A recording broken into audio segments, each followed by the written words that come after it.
How's it going, guys? So in today's tutorial, I'm going to show you how to make this audio visualizer. There's a lot of cool things that go into it, including some fun compositing to give you this beautiful rainbow effect. So let's get into how to do that. If you want to get the project file for this, you can either get it on Patreon on all 3 tiers, or you can get it in the description for $1. If you've never heard of the Patreon, I release 10 procedural materials a month on that. We have around 80 or 90. All of those are available to you as soon as you join the Patreon. I also release exclusive tutorials every month. I just released this one on this really cool line animation. That one's really fun. I also talk about my client work, and every time I finish a live stream, I exclusively re-upload it to the Patreon so you guys can watch it whenever you like. You can check that linked in the description. So this is what we're looking at, and then when we press play, we get some fun audio. So let's go ahead, and I'm going to show you how to do all this fun stuff. We're going to get a new file here. Now I'm going to be using Eevee for this, so switch on over to Eevee if you'd like. There's really no reason to use cycles in this instance because motion graphics in these circumstances don't really need cycles because they end up looking the same, and cycles just takes longer to render.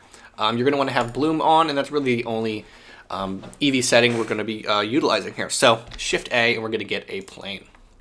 We're not going to scale it up or anything like that. What I'm going to do is I'm going to hit Tab, right click, subdivide, and right down here we're going to subdivide it by 100. Now let's scale it in to be something right about there, and that's all we're going to need for that. Now I'm going to hit Control A, apply that scale just in case it didn't work, but since we were in edit mode, it definitely worked. Now, what we're going to want to do now is get a displace modifier. First off, we do want to get a subdivision surface and put your levels viewport at 0 just so it doesn't bog down our scene, but we will need it to be subdivided when we hit render. Let's go ahead and get a displace. Let's click new. I'm going to get my favorite thing, which is the clouds. I'm going to bring my depth to 0 and my size around really whatever you want, because this is going to be our waveform looking thing. I'm going to give my strength at 0.5, and this is about it. I'm going to right click and shade smooth, and here we have it. I'm going to hit the tilde key, which is right above the tab key for me. I'm going to go to the right view, Shift A, add my camera here, Control Alt 0, snap that camera to view. In the camera settings, I'm going to go to a focal length of 100. That gives me a really nice flat scene. I'm going to hit G, middle click on my mouse, and bring it out so it's full frame on my camera.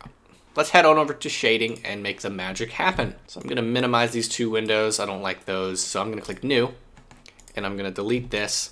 I'm actually going to work in the default workspace here instead of the HDRI because we're not going to be utilizing any outside light.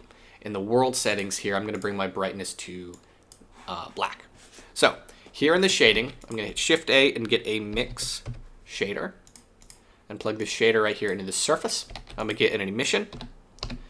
So emission node, plug him there, and we're going to get a transparent BSDF. TRA, transparent BSDF. And to actually activate him, we need to go to the shader settings, right where it says blend mode, alpha blend. So now you can see it's actually getting some transparency fun going on here. So now let's start to manipulate these 2 guys to tell them where to go. So I'm gonna get in now we get in a color ramp, COL, plug that right there, and then we're gonna get a wave texture, WAV, in the search. And then if you do not have the Node Wrangler add-on enabled, you'll go to your edit preferences, go to the add-ons and type in Node. And then right here is the Node Wrangler add-on. Click it, and so what that's going to allow you to do is when you click the wave texture, Control T gives you a nice mapping setup. I'm going to go here to Object. So now we have our waves, but I don't like how it's a faded gradient edge. We don't want that. So the way to fix that is go here from linear to constant on your color ramp, and now you can get that. You can adjust the size of your wires, your lines. I like them to be super thin, something like that. And then now we'll take the scale to get more of them. Now, in terms of design, the issue here is you can see straight through them and it's really muddy and ugly. So the way to really clear that up and to make it look really nice to look at is with a gradient to fade one of these sides. Now I'll show you what that means if you did not really understand that. What we're going to do is we're going to get another color ramp, and we'll get this here, plug the color into the color, and we're going to get in a gradient node, a gradient texture. Plug the color straight into the color ramp, and now we're going to get this fade. So what that's going to allow us to do now is we can kind of adjust it a little bit. So now, if we bring in some more scale here on these, it just makes more sense and just looks much nicer when we're looking at it, and it's a better looking thing. We can bring up the strength here till we get a little bit of fun glowing, and then we can bring in that fade some more. So we can just play with that until we like it, and then bring in that. I actually like to use B-spline for this fade because it's a more soft fade, so you can actually see it better, interprets better, and gets these front pieces to be really the glowing part, and these back pieces to be the ones that fade out, giving you this really nice composition and this really nice design. So now we have this. How do we make the audio work? So now let's go and put in our audio. So you can use anything you want, royalty-free stuff or a specific song of your own, anything like that. It doesn't matter, any kind of audio. What we're gonna do is we're gonna go over here, hit this plus icon and go to video editing and then video editing. Make sure that your cursor is at the very end, because wherever your cursor is, that's where it's gonna drop the beginning of the audio, and that's super important. So we're gonna put that there. We're gonna go add sound. I'm gonna go to the desktop and I'm gonna pick this one. So now it works when we press play, so we have everything in place.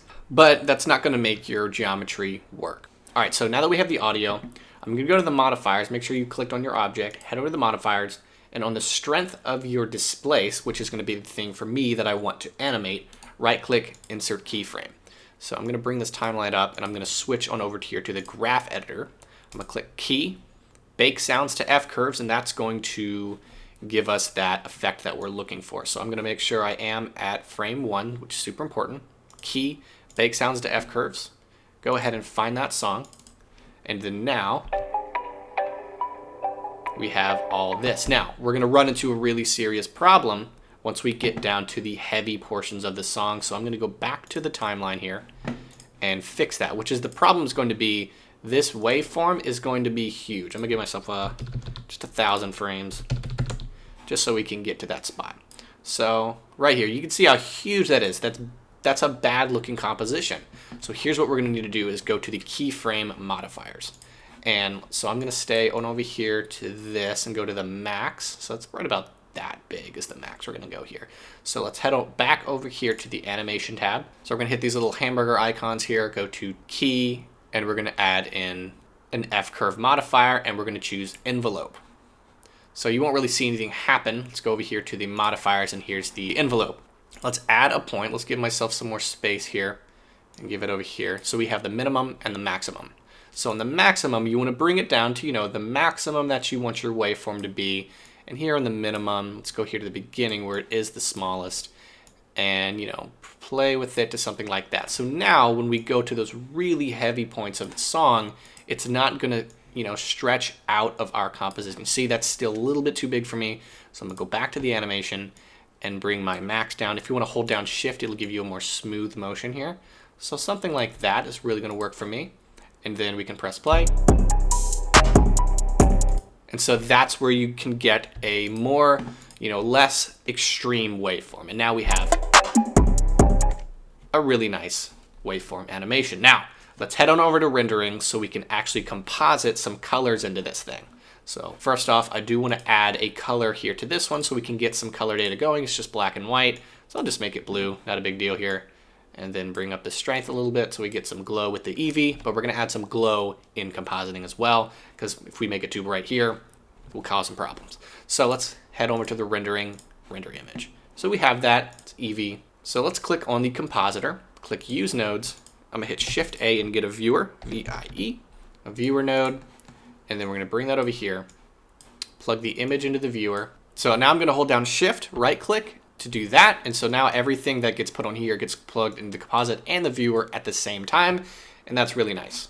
So let's get those colors going. What I'm gonna do is go here to the textures, and I'm gonna click new texture, and I'm gonna go from clouds here to a blend. So now we have this, and what we're gonna do now is Shift A and type in texture, T-E-X, texture, and we're gonna input that blend texture right here. And now let's get a color ramp and pick our colors. Well, let's hit Shift A and get a color ramp, C-O-L, color ramp, and I like to use an RGB color scheme for this because that really just works the best for low light, kind of motion graphic stuff, and just with your screens, they work on an RGB situation. So I'm gonna do that, click this one, make it the B for blue, and then we're gonna click another one here, and we're gonna make it green. So now we have true RGB going on. We're gonna plug the color here into the factor, and then I'm gonna bring these two guys over by hitting G, and I gotta bring this guy by hitting G as well. So let's get in a mix RGB, MIX, and we'll plug him right into here, and then we'll switch this to hue. I'll tell you what that does in just a second. Now let's plug this color ramp into here, and there we go. Now what this hue does is it takes all the color data from here and applies it to whatever hues you have in here. So now we have a beautiful RGB color scheme here for our waveform, and you can, you know, do any kind of color scheme you want. So if say I want it to be like that, or say I want it to be a yellow and this to be a green, something like that. Like even this is just a super cool, very fiery looking color scheme that looks really great for your animation. So now that we have that, we can just take a look at it. Now when I come back here, it's using the wrong texture, so we'll go back here to the modifier and switch back over to the clouds. Make sure you go back and do that, because when I made the new one, it swapped it out. So now we have this. Now make sure your render on the subdivision surface is set to 2 so we get a smooth animation. And then let me show you your render settings. You can either use a PNG sequence, or what I like to do with Eevee stuff that's not very, very heavy, I like to use FFmpeg video, turns it into a video immediately, MP4, medium to perceptually lossless, and then you go to render animation, and then when you're done, you're gonna have a really awesome audio visualizer for your song. So thank you guys for watching, and I hope you learned something.